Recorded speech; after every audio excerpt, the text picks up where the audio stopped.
Hi, it's Edward. Welcome back to my channel. This is the third video in the tea evolution series. In this video, it's important to understand why I named this one tea evolution. In my opinion, it didn't just happen. Each era or dynasty contributed something to what we now know as tea and tea culture. Previously, we mentioned that there are three eras in the tea history, the pre-China era, the pre-Cha era. In this video, I elaborate more on the third era, the Cha era. Now, let's dive into it. Tea in the Great Five Dynasties.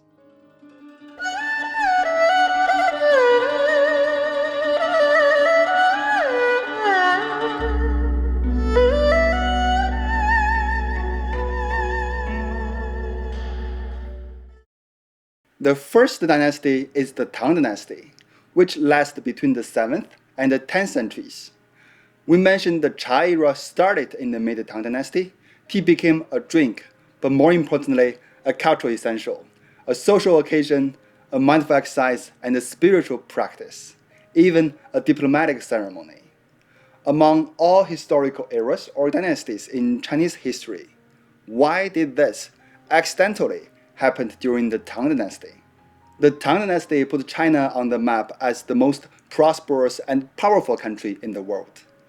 According to this reference, China accounted for 58% of the world's GDP, while the Eastern Roman Empire accounted for only 9%, and the Arab Empire accounted just 7% of the world's GDP then. Today, because of the Tang's influence, Chinatowns all over the world are still called Tang Renjie in Chinese, literally meaning the street of Tang people.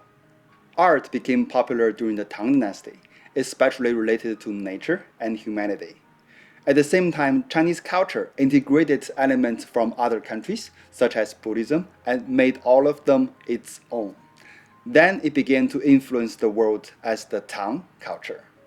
Similar to how now Chinese international students are studying abroad, foreign people back then regarded China or Tang as their destination to learn the advanced economy, politics, technologies, and even culture.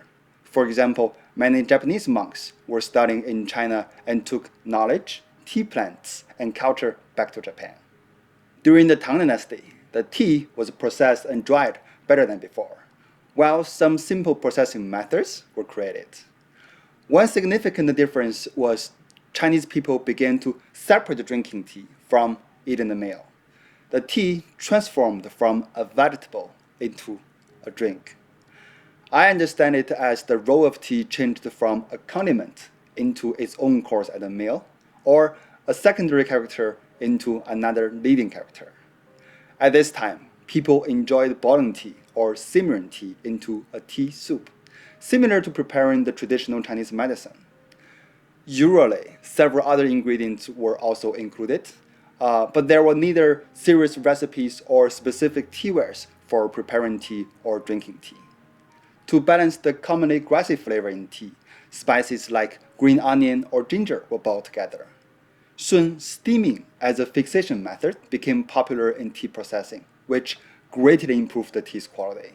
After that, not many ingredients or spices would be needed to balance the unpleasant flavor. Well, maybe a little salt. In the mid-Tang dynasty, Lu Yu collected all the tea techniques and customs, with which he wrote the very first tea monograph in the world, the Cha Jing, or the Classics of Tea. Lu Yu's influence on tea also includes naming the plant or the drink cha, exporting tea, and taxing tea. He literally started this industry like Pablo Escobar, who brought cocaine into the world, but in a good way. In the book, Lu Yu listed 25 pieces of teawares, with which he designed the very first tea ceremony in the world, Jian Cha Fa, or the method of boiling tea. Please refer to the description for more details about the book, like the 10 chapters and also the 9 necessaries for a perfect cup according to him. Through Lu Yu's advocacy when drinking tea, intellectuals of the Tang dynasty not only focus on the sensory pleasure and the health benefits, but also enjoy the moment with tea. They appreciated the art of tea in terms of the color, the aroma, the flavor, fine bubbles on the surface and the body's reaction. They found tea inspiring and calming. 天人合一,物我两忘 is a popular poetic saying describing a realm as to be connected with heaven while forgetting the ego and the world.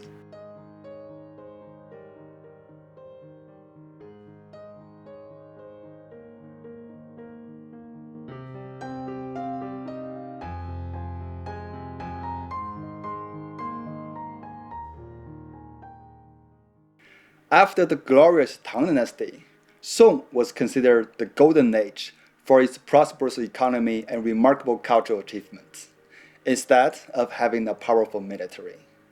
While the Tang Dynasty was wealthy, Song broke its record very easily. How rich was Song? 80% of the world's GDP, according to the previous reference.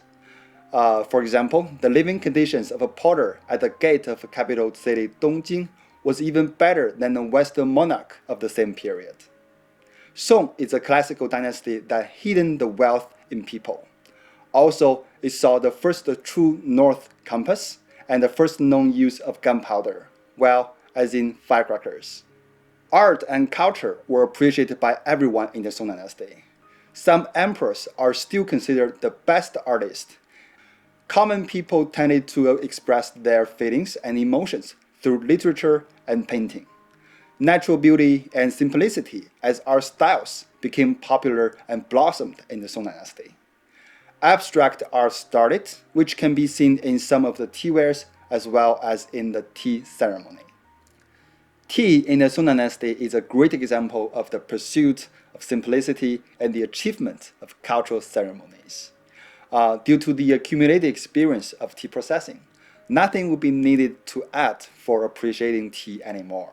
Yes, the neat tea time finally began. Soon after, people realized the earlier plucked tea tastes better, which pushed the major tea production region to move further south. That's what we now know as Fujian and Guangdong area. It's closer to the ocean where it's warmer and more humid. In northern Fujian, the royal family established the tea center, which was in charge of the tribute tea standard. The symbolic dragon phoenix style tea or the compressed tea cake, known as the Song style, was because of this tribute tea standard. As to drinking, whisking was the major style to prepare tea in the Song dynasty, and is still stylish now as matcha in Japan. Whisking tea may originate in the late Tang dynasty, but become ceremonial and trendy in the Song dynasty. Instead of directly putting tea and water on the heat or boiling tea, whisking tea required the water to be heated beforehand. Then pour the hot water over the pre-ground tea powder in a separate bowl. Just by whisking, here comes the true tea flavor. Possibly it's the first method to do so.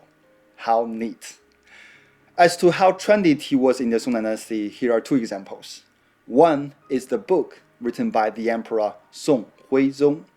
The book is called 大观察论, which is the only book on tea written by an emperor. 大观察论 focused on the tea production, quality control, and reviewing techniques.